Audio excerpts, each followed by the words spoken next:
Bueno, pues bienvenidas a todas y a todos a este seminario que hemos titulado Arte, Memoria y Genealogías Antifascistas, una conversación sobre Maybe Never Again, el libro de Espe Pons, con la que tenemos aquí como invitada especial.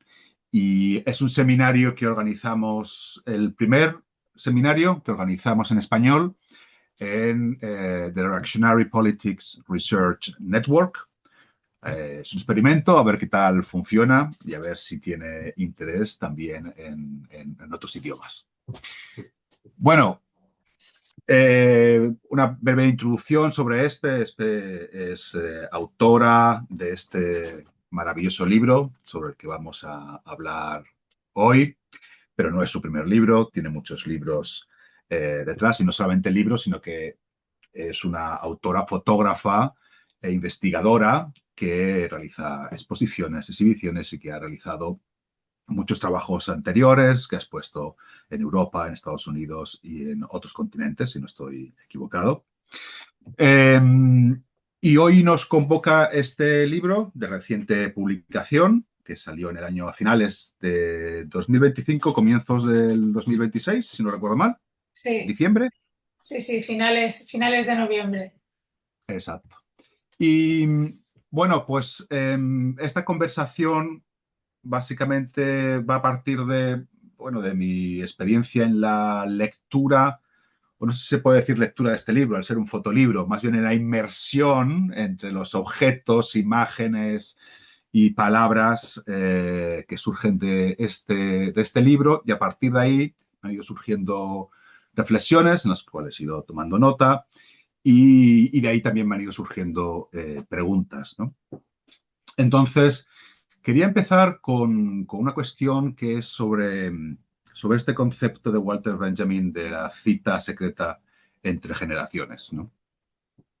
Eh, es interesante que, primero, me gustaría empezar con una primera reflexión, y es que las protagonistas de este libro son mujeres que se autodefinieran o no como feministas, pero actuaban como tales, eran mujeres empoderadas, eran mujeres que emigraron de sus respectivos países o de otros lugares para ir a combatir a España.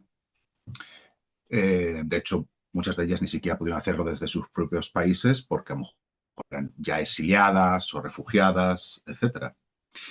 Eran mujeres que tenían un fuerte compromiso con el internacionalismo, la idea de construir un mundo mejor, en el cual hubiera, ya fuera por solidaridad de clase o por la armonía de la humanidad, bueno, distintas variantes, y sobre todo que van a representar la primera línea del antifascismo. Son mujeres que desde distintos lugares del mundo van a acudir a España a luchar contra el fascismo entre 1936 y 1939. Y esto es interesante porque, claro, estas cuatro características eran mujeres, feministas, migrantes, internacionalistas y antifascistas. Cuatro características que 90 años después de la Guerra Civil Española se han convertido en la diana de las derechas reaccionarias actuales, ya sean derechas radicales, extremas derechas, etcétera. Y además publicas el libro en el momento de mayor auge de esas derechas reaccionarias en el mundo occidental, pero no solo en el mundo occidental. Entonces, partiendo de esta primera reflexión, me gustaría empezar comentando el primer artículo texto que aparece en tu libro, que es de Sarah Edith James, una profesora británica, en la cual cita y hace mención recurrente al texto de Walter Benjamin, donde reflexiona sobre el pasado, donde Benjamin básicamente nos dice que cuando miramos el pasado desde el presente, se produce una cita secreta entre generaciones pasadas y la nuestra. Y me parece muy pertinente tanto la reflexión de Benjamin como que la primera autora haya recurrido a él, porque me parece que es muy acertada a la hora de verse inmerso en tu libro. En el sentido de que al explorar tu libro, he tenido la sensación de que había una cita secreta entre generaciones del pasado y del presente. Y con tu libro no solamente querías dar visibilidad a aquel pasado oculto y silenciado, sino que hay, pues por un lado hay reconocimiento, pero también hay muchos efectos espejos y también hay muchos susurros entre aquellas mujeres, entre tú, la persona que ha ideado este proyecto, que ha conceptualizado este proyecto, entre los expertos y familiares que has convocado para que también incorporen memorias y palabras, eh, y los lectores. Entonces, partiendo de esta primera reflexión, te quiero hacer una primera pregunta. Y es, ¿este era el efecto que buscabas o lo encontraste cuando empezaste a trabajar en este libro? Ujú. Bueno, buenos días de nuevo a todos. Agradecerte, Jorge, de que me invitaras a hablar sobre mi trabajo. Em, la idea de este que dices tú, este efecto espejo, ¿no? Estas miradas hacia el presente y hacia el pasado, es una constante también en mi trabajo, no solo en Maybe Never Again. Entonces, eh, para mí poder irme del pasado al presente, ¿no? A través de mis paisajes o a través de estas mujeres, para mí es importante, es donde yo quiero llegar, donde quiero llevar al espectador o al lector, en este caso de mis fotolibros, ¿sí? Por eso también nos movemos en el trabajo, nos movemos también entre archivos que busco, ¿no? En archivos nacionales y catalanes, pero también internacionales, ¿no? Que vamos buscando estas fotografías de época. Hay un ir y venir entre el pasado y el presente, ¿no? Y hay ese guiño también, ¿no? De esas generaciones, ¿no? Mm, que también lo veremos más adelante si quieres, pero en el fotolibro también lo que hago es fotografiar los objetos que tienen familiares de estas mujeres. Entonces, esos objetos hacen de ausencia y presencia también de nuevo, ese ir y venir, ¿no? De ese pasado y presente.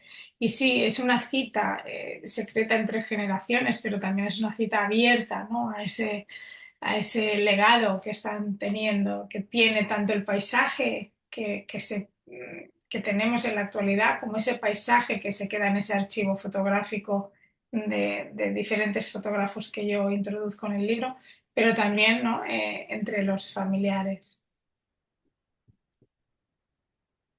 Eh, También partiendo de estas mismas reflexiones, cuando te acercas a estas mujeres, 21, 21 si no me equivoco, son en el libro, como digo, feministas, migrantes, internacionalistas y antifascistas. ¿Hay algo que estas mujeres te dijeran, de algún modo, desde el pasado, que ahora en este momento político se pueda escuchar con mayor claridad? Hombre, decir, son sus acciones, ¿no? Las que hablan, las acciones de ellas. Entonces, em, yo creo que ellas volverían a hacer lo mismo, el tipo de ideales, ¿no? Que ellas luchaban. Justamente ayer hice una presentación del libro, también aquí en Cataluña, y, y hablábamos de esa falta que hay en la actualidad, ¿no? Esta falta en la gente joven, sobre todo, que tienen que tener esa energía para moverse, ¿no? Nos decían los asistentes a la presentación que, que ven que no hay, o sea, que lo han derivado todo a las redes sociales, como que el dar un like es suficiente como para apoyar unos ideales, ¿no? Entonces, no hay esa, no sé si la gente estará o no de acuerdo, pero yo os lo lanzo, ¿no? Porque ocurrió ayer por la tarde, ¿no? Y nos comentaban eso, no hay una fuerza, ¿no? Como la que tenían estas mujeres, o al menos no lo detecta, ¿no? La población o la gente, los asistentes que estaban ayer, ¿no? Y yo creo que ellas yo creo que ellas decían mucho con todos sus actos, ¿no? Con todo lo que ellas llegaron a hacer. Y hablamos de 21 mujeres, pero en el libro hay varios textos que lo que hicimos es que hablaran de más mujeres, porque no queríamos definirnos solo con 21, sino que queríamos decir que habían muchísimas más, ¿no? Yo he seleccionado 21, pero podrían ser muchísimas más, claro. Bueno, interesante la reflexión de ayer, ¿no? Porque de algún modo de lo que nos hablan es de cómo en la acción que decías de aquellas mujeres es la que habla, Mm. y en esa acción había una materialidad, que es la materialidad que se observa también en tu libro, donde a través de esos objetos y de esas imágenes frente a ese mundo, como dices, online, donde las ideas no se apoyan en nada. Más pensando en una de las participantes que están en tu libro, Simone Weil, es muy interesante porque era una mujer de las ideas, una filósofa, una pensadora, que en un momento determinado, a pesar de su debilidad física, porque estaba muy enferma y de hecho va a morir poco después, durante la Segunda Guerra Mundial, en un esfuerzo todavía mayor desde Inglaterra para intentar apoyar la resistance, eh, Simone Weil es capaz de entender cuál es el espacio de las ideas sin un apoyo material que tiene que tener y tiene que existir, y al mismo tiempo cuando había que entrar en acción. A eso es a lo que la reflexión de ayer, un poco sobre el mundo online, donde eh, las ideas se quedan colgadas en el ciberespacio, pero no, si no se No se articulan sobre la ejecutan, ¿no? realidad. No se ejecutan, ¿no? Evidentemente que hay gente que es solidaria, que se está moviendo, eso es así, ¿no? Pero no sé si volverá a haber una fuerza como la que tenían ellas, ¿no? No lo sé, no lo tengo muy claro, porque yo no tengo esa capacidad de acción que tenían ellas, ¿no? Mi capacidad de acción se ha quedado, pues eso, ¿no? En poder difundir a través de mis trabajos, ¿no?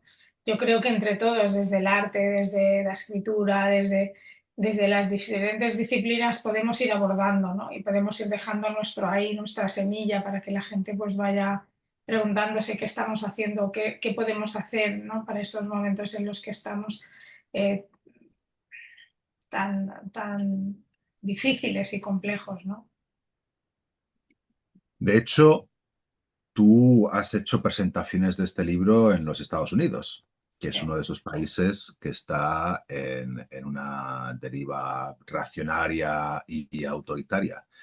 Eh, ¿Cómo se ha recibido tu libro en las presentaciones que has hecho en Estados Unidos? Pues mira, hice la primera vez que estuve en Estados Unidos con mi trabajo fue un trabajo que hice en 2021, bueno, en 2019, pero el fotolibro lo publiqué en 2021, se llama Bajo la luz del mar, Sota la llum del mar en catalán. Y lo llevamos a Jersey City, Nueva York, lo presenté allí también. Bueno, vino gente, vino público. Ahí yo ya hablaba de una guerra civil española, pero hablaba de una memoria individual que se torna colectiva, ¿no? En 2024 regreso de nuevo a Estados Unidos haciendo en la Universidad de Minnesota una exposición de mi obra, pero también charla en la universidad. Y luego hice un tour por universidades americanas, entre ellas pues Amherst, Brown, y estuvimos hablando del concepto del fotolibro, pero yo creo que es importante cómo acerco yo la memoria, la historia, ¿no? A los adolescentes, ¿no? Que es lo que nos preocupa tanto ahora, ¿no? Esta gente joven, eh, que lo que no queremos es que se vaya hacia esas derechas, ¿no? Porque sabemos, ya sabemos lo que ocurre cuando vamos hacia allí, ¿no? Y no queremos que vuelva a ocurrir. Entonces, yo desde la fotografía, yo siempre explico, yo no soy historiadora, yo lo que soy es, soy fotógrafa, trabajo a través de archivos y de investigación y hago narrativas visuales de mis trabajos. Entonces, el fotolibro lo que hace es que me permite entrar a este público más joven. y hablar a través de la fotografía, ese lenguaje que tienen ellos tan en su día a día, ¿no? Entonces, a través de la fotografía hablamos sobre historia, sobre la conceptualidad del fotolibro, pero es la manera de entrarles, ¿no? Por ahí, por ese lado. Entonces, en Estados Unidos, cuando estuve en el 24 haciendo esa gira, luego regresé, hice más universidades y tal, eh, es interesante porque los jóvenes se quedan como... Entonces, imagínate en el 2024, mira qué cambio ha habido del 24 a inicios de 26, ¿no? Pero sí que es verdad, ahora por ejemplo en enero he estado de nuevo en Estados Unidos presentando y la gente joven se queda como si no tuvieran esa capacidad de reacción, como si no vieran un paralelismo entre lo que sucedió, ¿no? y lo que está sucediendo. Yo creo que no ven la gravedad del momento en el que estamos, ¿no?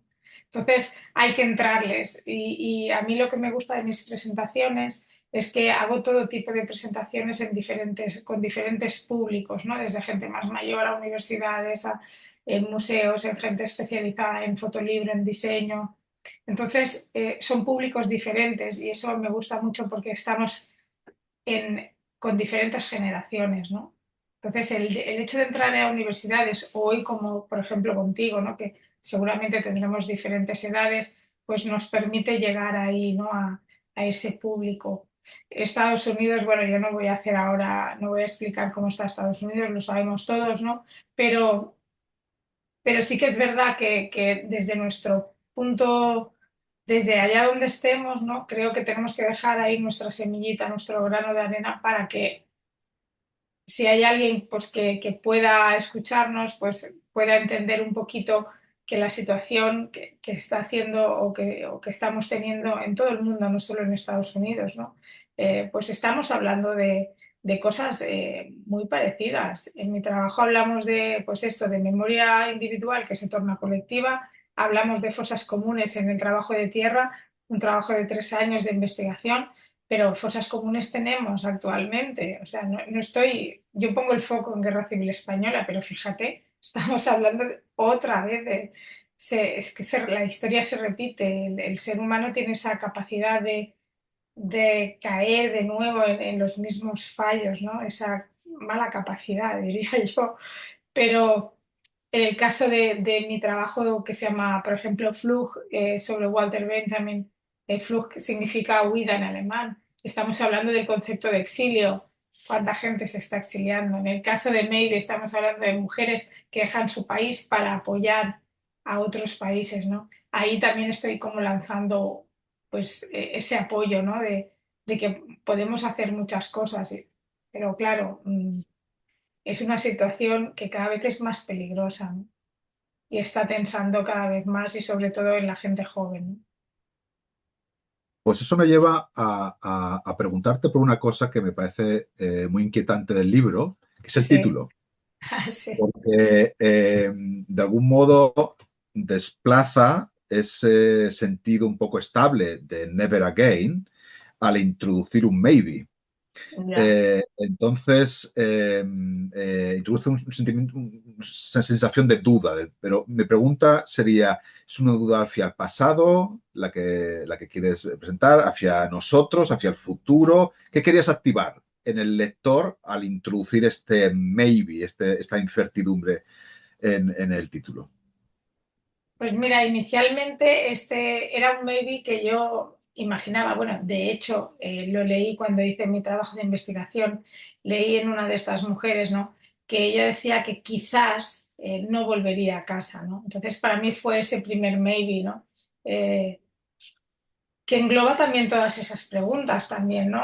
Las que hace Sarah D. James, que habla sobre el título, ¿no? O sea, eh, que ya, pues os lo leo un poquito, ¿no? Pero ella decía, podríamos proponer que no deberíamos permitir o consentir nunca más las atrocidades y muertes provocadas por una victoria fascista y su dilatado régimen. Podría quizás ser considerado como una sutil llamada a la acción, una propuesta de que nuestro tiempo requiere una movilización contra los fascismos crecientes que no deberían considerarse como un pasado histórico, sino como un presente político acuciante, ¿no? Pues es que estamos ahí de nuevo, ¿no? O sea, yo hice ese maybe pensando que quizás no volvería, ¿no? Pero también era un maybe extenso que podemos abrir y que el lector debe hacerse esas preguntas, ¿no? ¿En qué momento estamos con ese fascismo, ¿no? Que está ahí, que nunca se fue, creo, ¿no? Nunca se fue, pero estaba ahí latente y ahora ha resurgido, ¿no? Con mucha fuerza. Entonces, pues a mí, yo cuando leí el texto de Sara dije, qué bien, ¿no? Ha entendido perfectamente que no era solo ese maybe, sino que podíamos lanzar ese maybe al lector, ¿no? Mm. Pues ahora que has vuelto a mencionar tanto el capítulo primero del libro Sí. extraordinario como a Benjamin, que lo cita ella recurrentemente, que forma parte de tu trayectoria artística, como has dicho Mm. en un libro anterior, pues te quería preguntar respecto a la cuestión, estas cuestiones de arte entre la ética y la estética y Walter Benjamin. Walter Benjamin decía que en las fotografías, cuando se capturaba una imagen en una fotografía, había algunos elementos que eran indomables, que se resistían a que el fotógrafo los construyera, que venían a exigir su existencia de forma rebelde. Y es interesante porque cuando yo estaba pensando en esta reflexión y estaba viendo tus imágenes, ahora me refiero a las imágenes no de archivos, sino a las fotografías que tú has realizado en el libro, no, sin ser un experto en arte, pero no tengo la sensación de que no buscas ni el encuadre ni la imagen. No, es más bien, es algo casual, es algo que parece, aparentemente, seguramente hay mucho más detrás, pero que no hay una búsqueda esteticista, al menos convencionalmente. Entonces, mi pregunta, ¿era una decisión consciente? ¿Era una manera de ayudar a no silenciar eso que Benjamin que decía que era indomable? O todo lo contrario, una forma de visibilizarlo y traerlo al presente y entrar en diálogo con él? Pues verás, yo creo que en mi trabajo hay un poco de todo, ¿no? También hay ese zoom intencionado de que nos limita y nos acerca, ¿no? Y que nos lleva al espectador eh, eh, donde quiero que observe lo mismo que estoy observando yo, ¿no? Entonces, cuando lo llevo allí, es que yo siempre fotografío sabiendo qué quiero encuadrar, qué quiero componer, cómo lo quiero hacer para llegar a ese espectador, ¿no? Entonces, aunque sí que es verdad que me interesa siempre mucho la idea también de sugerir e interpelar, ¿no? A quien está observando. Entonces, hay unas imágenes que quizás serán más estéticas por ese encuadre y esa composición, porque yo la he buscado racionalmente, y hay otras imágenes que quiero llevarlas, ¿no? A esas evocaciones, a esas huidas también mentales de Benjamin, pero que podemos hacer cualquiera de nosotros. Entonces yo creo que hay un juego, ¿no? En mi trabajo, ¿no? De que de golpe te puedes dejar llevar, pero de golpe, ¡pam!, te pongo el foco ahí, ¿no? Con ese zoom. Entonces, yo creo que hay un poco de todo. Pero en este caso, en el trabajo de Maybe, sí que es verdad que no hay tanta evocación. La evocación quizás viene en las fotografías de esos objetos, ¿no? O de algún paisaje en concreto, de estos paisajes que fotografió al inicio del fotolibro. Pero en otros trabajos, como en el de Flug, hay esas subidas mentales, o sea, hay evocación, hay paisaje físico de Portbou, entre Portbou y Francia, donde centenares de miles de personas intentaron cruzar la frontera, pero también hay esa evocación de esas subidas mentales que podemos hacer cualquiera de nosotros y que yo pues reivindico también esas subidas que hacía Benjamin, ¿no? Entonces, en el caso de Maybe, que es un trabajo quizás que hay mucho texto, pero hay mucha fotografía también mía y hay fotografía de archivo. Sí que es verdad que intento llevar bastante al lector, ¿no? Allí donde yo quiero que vaya, para que no se me pierda, ¿no?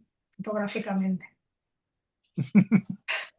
Pues fíjate, esto me lleva a pensar en la estructura del libro, Ya, porque la estructura del libro, según estaba en esa inmersión, de repente me sí. parecía que era una propia herramienta narrativa que estabas empleando. Para los que no hayan visto el libro se divide en dos claras secciones. Una primera parte en la que apenas hay textos, está este capítulo y hay algún otro breve texto, pero sobre todo está dominado por las imágenes, pero combinas imágenes del pasado, de archivo, que curiosamente están llenas de personas, donde además esas personas son anónimas, donde de algún modo está lo colectivo, ese anonimato, lo colectivo, y llenas, imágenes muy atiborradas. Y luego, en cambio, hay fotografías también del presente, pero que son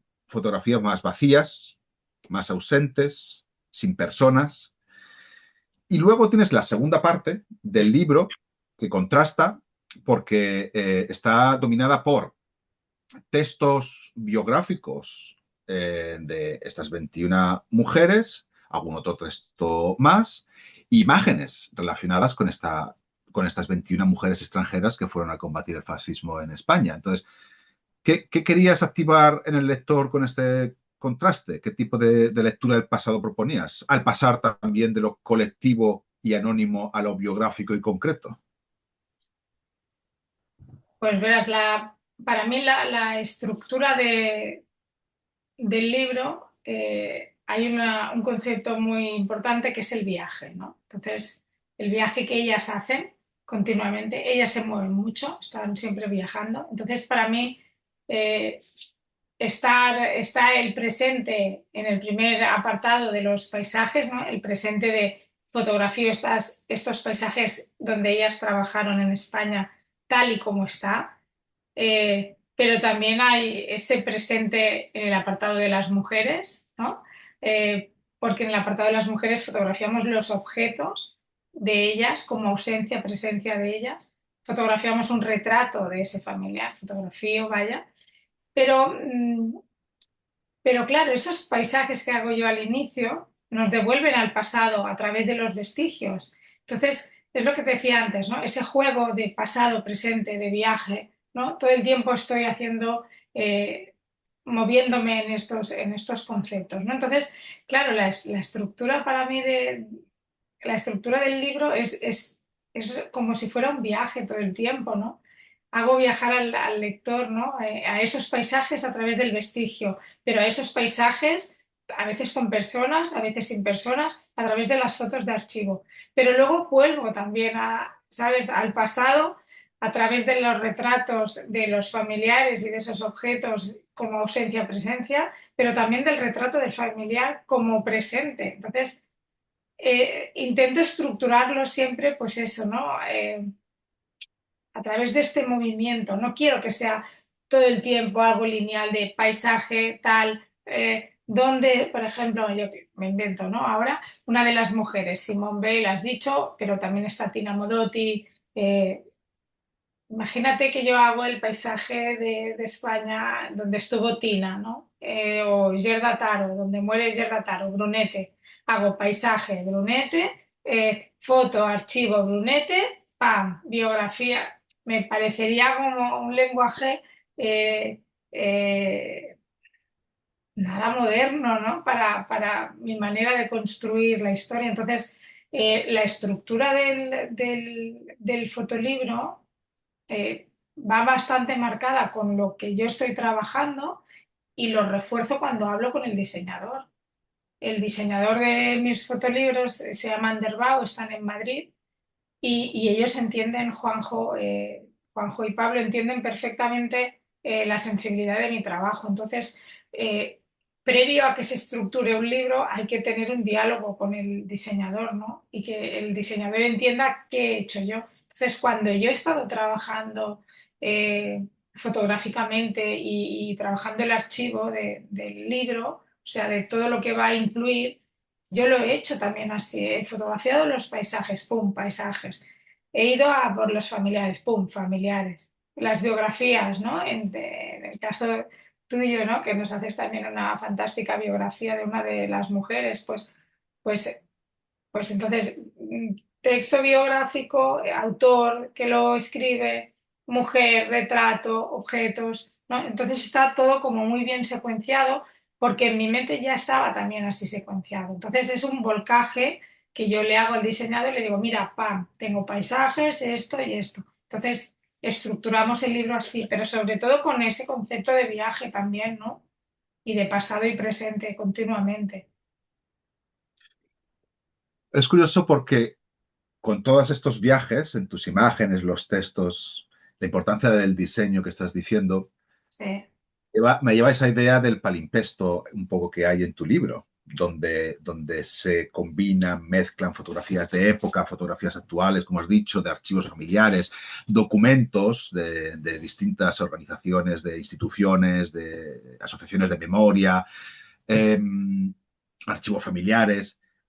¿Qué metodología has empleado para decidir qué materiales incluir? ¿Trabajaste, por ejemplo, con los diseñadores a la hora de decidir qué materiales incluir o llegaste ya con los materiales diciendo estos son los que quiero trabajar y a partir de aquí hacemos un diseño? No, no, primero, o sea, soy yo la que decido qué quiero incluir, ¿no? Luego tendremos, pues, por ejemplo, ¿no? Para mí la investigación es crucial, es primordial en mi trabajo. Yo necesito investigar para saber qué voy a ir a fotografiar. Entonces, sea a través de, pues eso, de archivos institucionales o personales que todos contienen pues esa información que en algunos casos será más o menos relevante, ¿no? Pero dialogar con estos diferentes archivos hace para mí que el proyecto se ensanche, ¿no? O sea, igual encuentro en un archivo alguna información que luego no voy a incluir, pero que para mí, mi visión de ese paisaje o de esa persona que yo quiero introducir, pues me ayuda, ¿no? A dar, pues eso, ensanchar esa mirada y poder ir a que de alguna manera también que las voces sean distintas, que nos conducen a un mismo lugar, sí, pero ese lugar que nos alberga la historia, ¿no? Y además es que me fascina investigar y encontrar esos distintos diálogos, esos distintos lenguajes, ¿no? No habla igual un archivo que un archivo familiar, ¿no?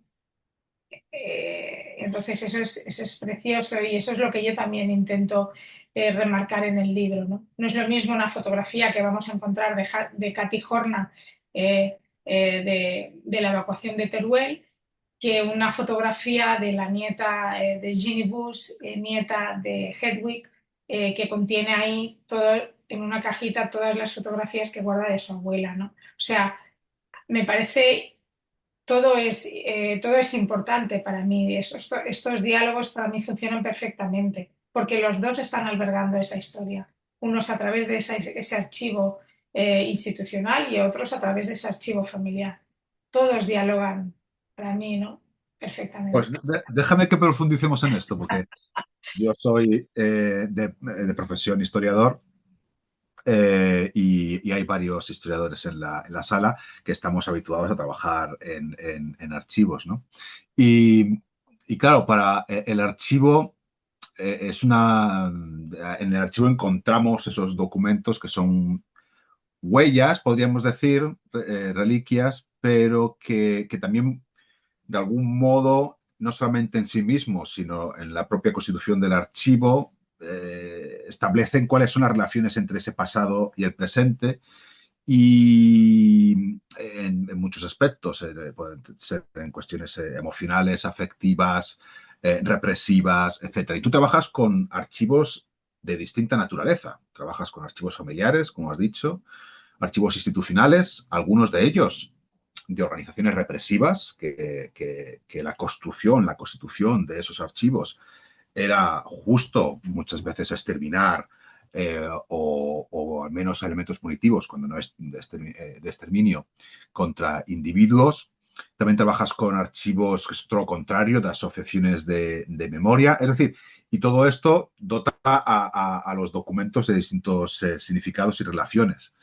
¿Cómo has trabajado, cómo trabajas en esto y cómo afrontas estas dialécticas entre los archivos, tu trabajo? ¿Cómo afrontas ese reto?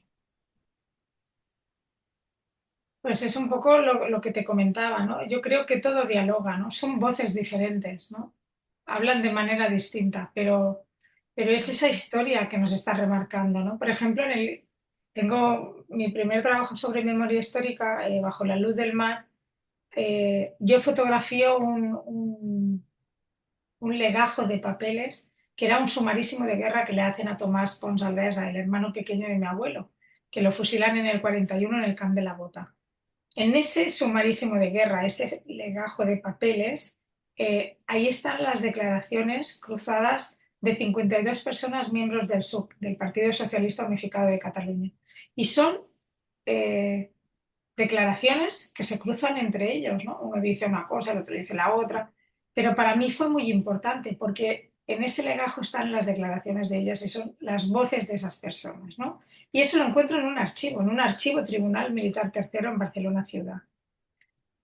Eh, ese tipo de documento para mí es valioso porque no se ha perdido en el tiempo, ¿no? Entonces, eh, hay una institución que alberga, ¿no?, esos documentos como para los que buscamos en archivos, ya sea historiadores o los que trabajamos en archivos, pero luego está el familiar, ese archivo familiar, ¿no?, que alberga pues historias, cartas, testimonios, eh, y también es otro tipo de voz, ¿no? Es que dialoga perfectamente, Jorge, yo insisto, es que porque unos hablan de una manera, los otros hablan de otra, pero vamos a ir a encontrarnos en el mismo punto que queremos hacer llegar al lector, ¿no? Y es en dar visibilidad a esos hechos, ¿no? Entonces, pues desde una manera y desde la otra, pues vamos a llegar a ese final, ¿no? En el caso de Bajo la luz del mar, pues la finalidad del trabajo era dignificar a las víctimas de la Guerra Civil Española del bando republicano, como Tomás, pero es que hay muchos Tomás en muchas casas de España. Entonces, cuando yo he hecho presentaciones, pues muchas personas me decían, es que parece que estés hablando de mi abuelo, es que parece que estés hablando de un familiar cercano a mí, ¿no? Y de eso se trata, ¿no? De contar, en ese caso yo no hice, el hilo conductor era Tomás, os lo explico un poquito así para que se pueda entender mejor. No hice un relato biográfico de Tomás, pero Tomás era el hilo conductor. Entonces, de nuevo es esa memoria individual que se torna colectiva, ¿no? Y que se activan todas esas voces y todos esos archivos y todos esos diálogos, ¿no? Entonces, para mí es brutal, ¿no? Cuando explota de esa manera y dices, bien, estamos llegando con esos diferentes diálogos, ¿no? A través de ese archivo institucional, a través de esas memorias de gente, en mi caso que teníamos cartas de Tomás desde la cárcel modelo de Barcelona, pues eso también es archivo, ¿no? Archivo personal, pero sigue siendo un archivo, hay esa memoria allí, ¿no?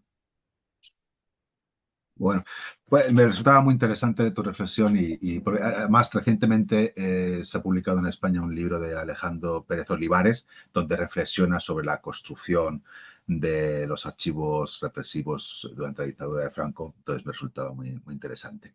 Moviendo a la parte de los textos, cuando trabajas los textos, encargas los textos a distintas personas, nos la encargas a historiadores en ocasiones, pero también a familiares de estas mujeres. ¿Qué buscabas al combinar estos dos tipos de voces? ¿Qué querías generar? ¿Algún tipo de diálogo? ¿Qué buscabas con eso?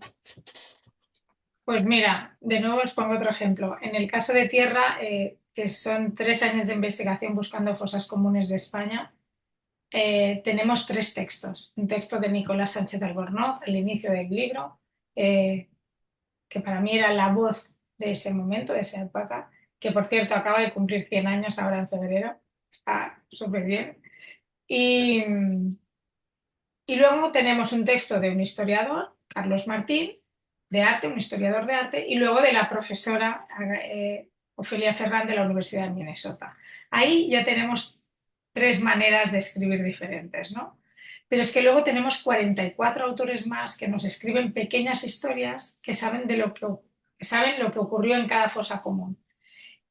Y entre esos autores tenemos familiares de víctimas, asociaciones de recuperación de memoria histórica, arqueólogos, antropólogos.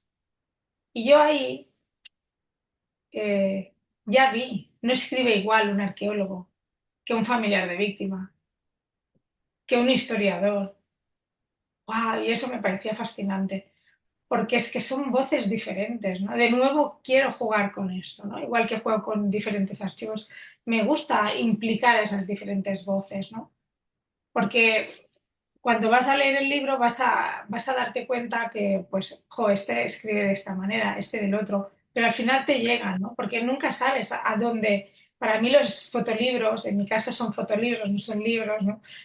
Para mí los fotolibros tienen vida propia, ¿no? Y nunca sabes quién se va a interesar por ese fotolibro.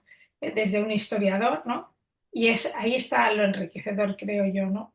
En el caso de Maybe, me parecía muy bonito dar voz en los textos biográficos, dar voz a familiares, pero también a historiadores, porque el familiar, de nuevo, alberga la memoria de la mamá o de la abuela, pero el historiador está también ayudando a preservar la memoria de esa mujer. Entonces, de nuevo tenemos ese archivo que está reforzándose con esos escritos, ¿no? Y para mí es muy importante, por ejemplo, en tu caso, que haces una biografía y eres historiador, pero también me gusta por ejemplo, que un nieto cuente en el texto biográfico que su abuela hacía unas magdalenas buenísimas. Y eso hace también que te llegue más al corazón, ¿no? Porque a lo mejor de golpe estás oliendo las magdalenas que hacía esa mujer, ¿entiendes? Entonces, es como hay que darle fuerza porque estamos hablando de textos biográficos que nos están haciendo, claro, en el caso de Maybe, tenemos historiadores que nos explican las vidas de estas mujeres, ¿no? Que hacen estos textos biográficos, y luego tenemos 6 textos como el de Sarah Dick James, más extensos, ¿no? Que nos hacen personas que nos ponen en contexto de guerra civil española. Y estos 6 textos son fantásticos porque nos están poniendo en situación, porque mucha gente no sabe qué ocurrió en la guerra civil española. Entonces, el de Sarah Edith James habla sobre mi obra, pero luego tenemos el de Carolina, de la Universidad de Madrid, que nos habla sobre los paisajes de guerra. Tenemos a Jo Labañe, profesora emérita de la Universidad de Nueva York, que nos habla de los diferentes roles de las mujeres en la guerra civil. Nancy Wallach, que nos escribe sobre los de Alba en Estados Unidos, María Belén de Colombia sobre la importancia de la memoria y de los desaparecidos. Luego tenemos a Tabea Alexa Linhart de la Universidad de Rice, que nos habla sobre la importancia, bueno, sobre el exilio, ¿no? Entonces, sí que es verdad que aquí la mayoría son académicas, pero es que ese texto necesitábamos que fuera así. Lo tenía que escribir personas que han escrito artículos y que saben de lo que están hablando. Y luego las biografías, pues no era fácil tampoco encontrar a familiares descendientes. A veces no hay descendientes. A veces los mismos familiares prefieren que haya historiadores que escriban, ¿no? La historia de esa persona, ¿no?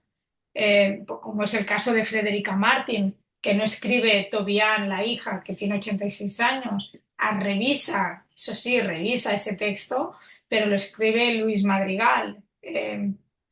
Entonces, yo creo que hay que unirse, ¿no? En los diferentes diálogos. Y eso nos da mucha más apertura a diferentes públicos, porque hay gente pues, que no será tan académica y que le va a gustar también encontrarse algo como más sensible, ¿no? Como una sonrisa, ¿no? De Liesel Motte, ¿no? Pues claro, y eso es muy bonito. Yo creo que eso también, ¿no? Nos dice, nos hace llegar también a esa persona, a esa mujer, ¿no? Bueno, he mencionado a Liesel porque Liesel Hiddenmotek es la mujer de la que escribo en el libro. Sí. vamos a ir terminando y te quiero hacer dos Sí, últimas preguntas. sí. Eh, una está relacionada de nuevo con el tema de las imágenes. Claro, normalmente la guerra, la construcción de la imagen de la guerra a día de hoy suele estar ligada al horror, las atrocidades, la violencia, Mm, que evidentemente forman parte del paisaje de la guerra en el pasado y en el presente, como podemos ver en Palestina y en muchos otros sitios. Eh, Sin embargo, me interesa que en tu libro no es esa la mirada que pones en este libro, en este trabajo, sobre ello, sino más bien empiezas a explorar otros espacios, por ejemplo, la intimidad de la experiencia de la guerra, los ideales, el sentimiento de formar parte de algo más grande que una misma, la precariedad de la memoria. Es decir, por un lado no aportas una mirada romántica de la guerra, pero tampoco ofreces un relato de los horrores de la guerra. Más bien es como una caja abierta que por todas las respuestas que me has venido diciendo, básicamente forman parte de ese diálogo que te gusta. Eh, pero bueno, me imagino que entonces era tu propósito, era lo que buscabas con este libro, Em, fotolibro. sí, pues verás, es que a mí no me gusta fotografiar la guerra desde esa parte tan cruel, ¿no? Por ejemplo, de nuevo, ¿no? Os pongo un ejemplo. En el caso de tierra son fosas comunes, son paisajes de fosas comunes. No fotografío esqueletos ni cuerpos. No me interesa ese tipo de fotografía, de reportaje más puro y duro. Pero sí que me gusta encontrarme ese paisaje que alberga esa memoria, esa capa de memoria, ¿no? Y en este libro, pues de nuevo pasa lo mismo, ¿no? Trabajo el paisaje a través de esa memoria, de esos vestigios que permanecen en ese paisaje, ¿no? Y esos objetos también son vestigios, ¿no? De lo que retienen, ¿no? Estos familiares. Entonces, no es, no es una mirada poética, no, yo creo que no lo es, pero sí que es verdad que si no conoces el trabajo, de golpe encuentras un paisaje precioso y dices, oh, qué bonito esto. Y no, lo que yo quiero es, ¿no? Que la gente rasque un poco y vaya un poquito más allá, ¿no? Que no estamos hablando de un paisaje precioso, sino que eso, por ejemplo, pues fue un paisaje de guerra, ¿no? Tú ves una imagen del Belchite actual y ya estás viendo, allí hubo una guerra. O sea, intento que el lenguaje no sea del espectador o del lector de mis fotografías, no sea esto veo, esto hay, ¿no? O sea, no quiero una fosa común con personas o cuerpos, ¿no? Y no quiero que la gente vea una destrucción masiva de una guerra o cuerpos por allí, sangre. No, yo creo que hay que ir un poquito más allá, ¿no? Y darle al lector, darle esas pautas, ¿no? De lectura, ¿no? Eh, de la imagen, porque fíjate que el inicio, los paisajes no tienen texto. Tú vas a saber qué paisaje estás viendo porque hay unas páginas debajo que te dicen que ese paisaje va a formar parte de eso. Y de nuevo hay toda una estructura, un mecanismo de lenguaje en el diseño que queremos generar, ¿no? Pero mi idea siempre es que no sea una... O sea, que cuando tú veas la imagen te dé un, un bofetón al estómago, ¿no? Que digas, wow, algo ahí hay que no sé lo que hay que me remueve, ¿no? Pues eso es, ahí está la imagen, ¿no? Sin que sea una imagen consciente de esa guerra, de ese horror, ¿no? Pero hay algo allí, ¿no? Ese punctum, ¿no? Que decimos, ¿no? Ese punctum que te remueve y que te genera, ¿no? Eso es lo que yo intento generar con mis imágenes, ¿no? Bueno, es a través de la incertidumbre y de la duda y no de unas imágenes, digamos, más sensacionalistas. Es buscar reflexionar desde otro lugar, lo cual me parece muy adecuado. Eh, Pues tengo una última pregunta y luego Sí. si alguien quiere comentar algo. Eh, Tú has trabajado en este libro durante muchísimo tiempo, te has inmerso en la vida de estas mujeres. Si estas mujeres vieran el mundo actual en el que vivimos y pudieran hablarnos, ¿qué crees que nos dirían? Yo creo que se decepcionarían mucho. Sí, completamente. Se decepcionarían porque dirían, pues eso, que el ser humano repite y porque ellas eran luchadoras, ¿no? De ideales. Entonces, creo que ellas harían lo mismo, estoy convencida, creo, vaya, creo que sí, que harían lo mismo. Em, pero creo que habría una decepción importante. Igual que, imagínate, nosotros estamos decepcionados, ¿no? O tristes de lo que está sucediendo porque estamos viendo que se está repitiendo con ese fascismo, ¿no? Pues imagínate ellas que estuvieron en primera línea, ¿no? La decepción sería enorme, ¿no? Y de hecho, la decepción también la tienen los hijos y los familiares de estas mujeres, porque yo he hablado con ellos y están preocupados porque no están entendiendo que estamos volviendo a hacer otra vez lo mismo, ¿no? Entonces, yo creo que sí, que se decepcionarían, ¿no? Y después, estos familiares con los que yo hablo y que ellos están viendo la situación actual, muchos de ellos también son mayores, ¿no? Eh, Esto creo que tengo que decirlo, y es que yo creo que estos familiares tienen en el ADN, tienen en esa genética, llevan el compromiso de nuevo de esos familiares. O sea, la generosidad, el compromiso. Es como si el ADN ellos también lo tuvieran, lo llevaran ahí, ¿no? Porque cuando yo hablo con ellos, parece de alguna manera que también estén hablando ellas, ¿no? Y eso me parece muy importante decirlo. Sí que es verdad que habrá familiares que no les interesa hablar del tema o en mi caso ha habido algún familiar que no ha querido participar y tan lícito es, siempre le digo, ¿no? Participar como no querer participar. A menudo el participar también significa remover mucho el pasado y no todo el mundo está preparado para remover su pasado, ¿no? Bueno, pues muchísimas gracias, Espe. Gracias.